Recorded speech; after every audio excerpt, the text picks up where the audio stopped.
नमस्कार दोस्तों, मैं हूं आपका दोस्त, आपका गाइड, आपका टीचर उज्जवल कश्यप। स्वागत करता हूं आपका अपने YouTube चैनल पे जो है आई डिजाइन एजुकेशन। कैसे हैं आप लोग? उम्मीद करता हूं अच्छे होंगे और अच्छे से पढ़ाई कर रहे होंगे।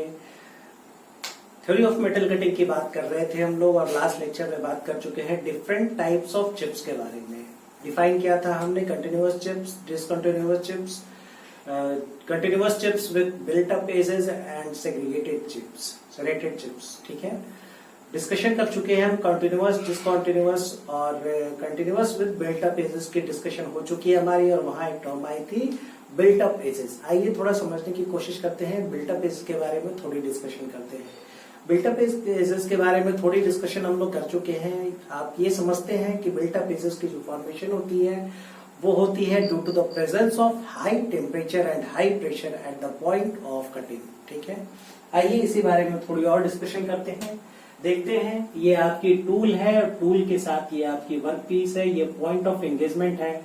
तो मेटल कटिंग के ऑपरेशन को परफॉर्म करने के लिए यहाँ काफी हाई फोर्स अप्लाई किया जाता है। ठीक है, इस हाई फोर्स की प्रेजेंस की वजह से यहाँ जो प्रेशर होती है इसकी वैल्यू काफी हाई होती है, और ड्यू टू फ्रिक्शन यहाँ टेम्परेचर इस पॉइंट पे भी काफी हाई होती है। ठीक है, अब इस हाई टेम्परेचर और हाई प्रेशर की वजह से हाई स्ट्रेस जनरेट होता है एट एलिवेटेड टेम्परेचर। ठीक है, इस एलिवेटेड टेम्परेचर पे इस हाई स्ट्रेस की वजह से यहाँ एक लोकल बॉन्डिंग स्टार्ट होती है along the secondary deformation zone. यहाँ ये जो है आपका, ये क्या था?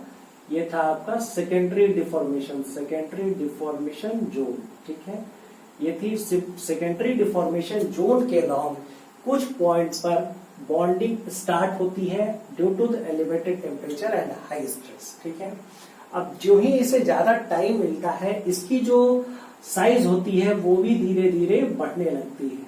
ठीक है, तो ये जो फेनोमेनन है, ये जो बॉन्डिंग है, इसी बॉन्डिंग को हम लोग डिफाइन करते हैं by the name of built up edges. ठीक है, तो ये बेसिक जस्ट इंट्रोडक्शन हो गई। अगर बात करें हम लोग थोड़ी और डिस्कशन करें इस बारे में, तो एक इम्पॉर्टेंट पॉइंट यहाँ पे ये आई कंक्लूजन कि ये जो आ रही है हमारी, ये जो बिल्ट अप एजेस की फॉर्मेशन है that is along the secondary deformation zone. ठीक है, ये पहले इंपॉर्टेंट पॉइंट है। अगर कुछ और इंपॉर्टेंट पॉइंट्स के डिस्कशन करें तो आप यहाँ देख सकते हैं कि due to the presence of high stress and high temperature, ठीक है, एक स्ट्रॉन्ग बॉन्डिंग, एक स्ट्रॉन्ग एडहेसिव बॉन्डिंग स्टार्ट होती है और ये धीरे धीरे इंक्रीज हो जाती है। अप्रोक्सीमेटली इट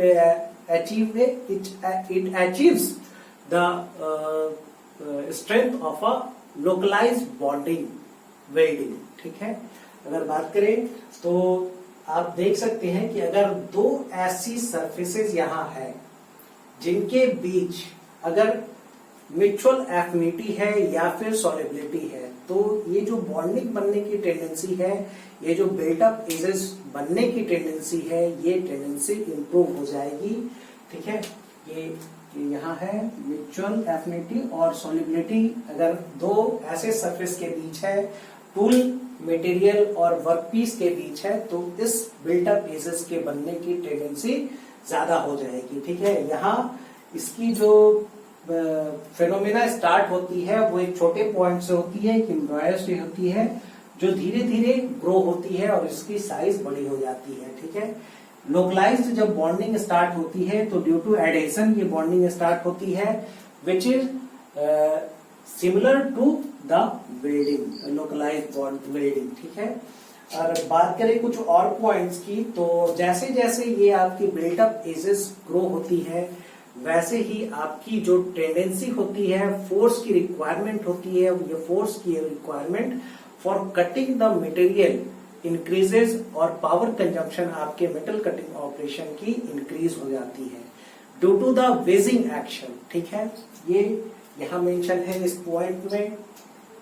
और अगर बात करें कुछ और पॉइंट्स की, तो यहाँ जो बॉन्डिंग हो जा रही है इसकी वजह से आपकी जो टूल है, टूल की जो ये है, टूल की जो सरफेस है वहां पे बॉन्डिंग होती है, आपके टूल की रेक सरफेस से आपके चिप की बॉन्डिंग होती है, और इस वजह से सरफेस फिनिश की वैल्यू काफी कम वीक हो जाती है for your final work piece. ठीक है, आपकी जो ऑपरेशन हो रही है उसमें जो आप जिस वर्क पीस को आप की मेटल कटिंग कर रहे हैं वहां उनकी जो सरफेस क्वालिटी की वैल्यू होती है वो वीक हो जाती है।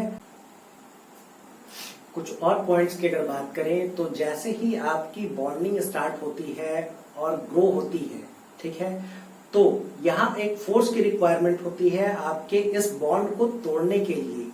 अगर आप मशीनिंग ऑपरेशन के दौरान यहाँ जो चिप पे लगने वाली फोर्स है वो इस फोर्स को इंक्रीज कर जाती है जो कि इस दोनों बॉन्ड को तोड़ सके, तो ये बॉन्ड आपकी टूट जाती है और जो चिप होती है वो बाहर चली जाती है, आउटसाइड द मशीनिंग एरिया चली जाती है, टूट जाती है। और सेकेंड जो चिप आपकी आ रही है in the contact to your tool, यहाँ सेकेंड स्टेज में आपकी यही बिल्टअप एजेस की फॉर्मेशन फिर से शुरू हो जाती है। अगर बात करें कुछ और पॉइंट्स की तो लो कटिंग स्पीड की वजह से भी बिल्टअप एजेस की फॉर्मेशन काफी इंड्यूस होती है।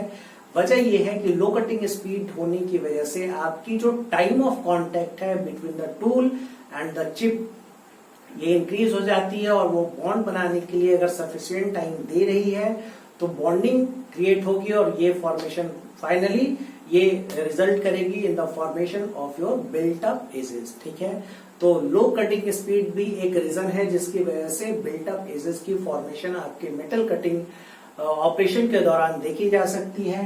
अगर बात करें कुछ एग्जांपल्स की तो मिलिंग और ब्रॉचिंग कुछ ऐसे मेटल कटिंग के एग्जांपल्स हैं, मटेरियल रिमूवल के एग्जांपल्स हैं जो कि प्रोन होते हैं towards the formation of built up edges. ठीक है, अगर बात करें हम लोग थोड़ी सी डिस्कशन करें इस बात पे कि इस बिल्ट अप एजेस के वजह से इफेक्ट क्या क्या जनरेट होते हैं, क्या सिर्फ नेगेटिव इफेक्ट है या कुछ पॉजिटिव इफेक्ट भी है इनके। तो हाँ, कुछ नेगेटिव है कुछ पॉजिटिव है, बट ओवरऑल जो पॉजिटिव इफेक्ट है वो इतना डोमिनेटिंग नहीं है कि हम इसकी फॉर्मेशन को सपोर्ट कर सके। ठीक है, अगर बात करें हम लोग कुछ नेगेटिव इफेक्ट्स की तो आपकी सरफेस फिनिश की वैल्यू काफी पुअर हो जाती है due to the formation of built up edges. ठीक है, अगर रेक एंगल को इंक्रीज किया गया है अनफेवरेबली तो ये टूल लाइफ को डिक्रीज करती है।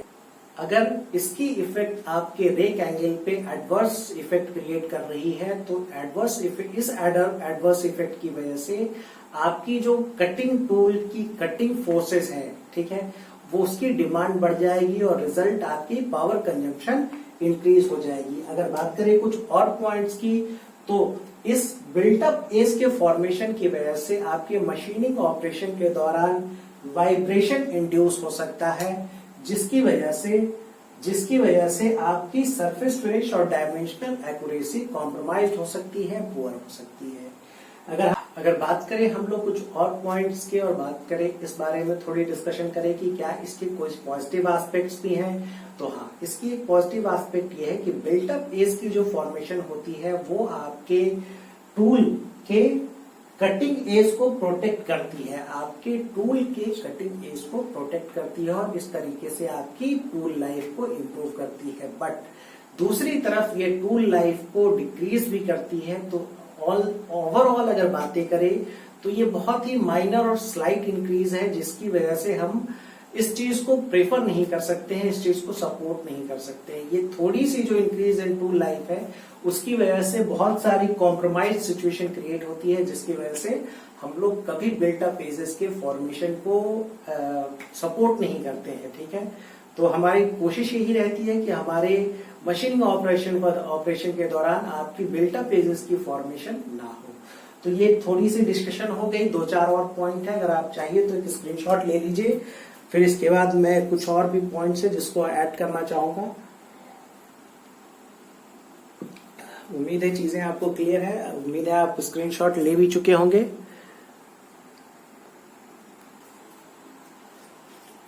तो आइए अब इस बात के बारे में थोड़ी डिस्कशन करते हैं कि किस तरीके से बिल्टअप एज के फॉर्मेशन को आप या तो एलिमिनेट कर सकते हैं या तो रिड्यूस कर सकते हैं। देखिए, बिल्टअप एजेस के फॉर्मेशन को रिड्यूस या एलिमिनेट करने के लिए 3 पार्ट में एक्शंस के बारे में बताया गया है, 3 स्टेप में बताया गया है कि आप क्या कर सकते हैं। ठीक है, अगर बात करें तो पहले स्टेप में आपको किस चीज को इंक्रीज करना है इसके बारे में थोड़ी सी डिस्कशन करते हैं। तो इंक्रीज करने के लिए आप अपनी कटिंग वेलोसिटी को हाई रखेंगे, ठीक है। पहली पॉइंट ही है आपकी cutting speed. For eliminating and reducing the formation of built up edges you will keep your cutting speed high, ठीक है। दूसरी कॉन्स्टेंट जिसे इंप्रूव करने की जरूरत है वो है आपकी रेक एंगल। रेक एंगल को इंक्रीज करने से, आप इस बात की डिस्कशन हम लोग कर चुके हैं कि रेक एंगल की इंक्रीज करने से एफसी कटिंग फोर्स की जो वैल्यू है वो आपकी रिड्यूस हो जाती है। साथ में पावर कंजप्शन भी, अगर कटिंग फोर्स रिड्यूस हो रही है तो पावर की कंजप्शन जो होगी, फोर्स की जो रिक्वायरमेंट होगी वो आपकी कम हो जाएगी with increase your rake angle, and power consumption की जो रिक्वायरमेंट होगी वो भी कम हो जाएगी। इसके साथ ही आपकी जो टेम्परेचर यहाँ जनरेट होती है उसकी वैल्यू भी आपकी कम हो जाएगी। तो इन सारे कॉन्स्टेंट्स की वजह से आपकी जो कटिंग बिल्टअप एजेस की फॉर्मेशन होती है in the metal cutting operation, ये ऑटोमेटिकली क्या होगी, रिड्यूस हो जाएगी। अब दूसरे स्टेज में अगर हम लोग बात करने की कोशिश करें कि ऐसी कौन सी कॉन्स्टेंट्स हैं, ऐसे कौन से वेरिएबल हैं जिनको डिक्रीज करने की जरूरत है, तो पहली जो कांस्टेंट है जिसे डिक्रीज करने की जरूरत है वो आपकी फिड है। फिड को आप कम रखेंगे और कम रखने से tendency of formation of built up edges will be reduce, ठीक है।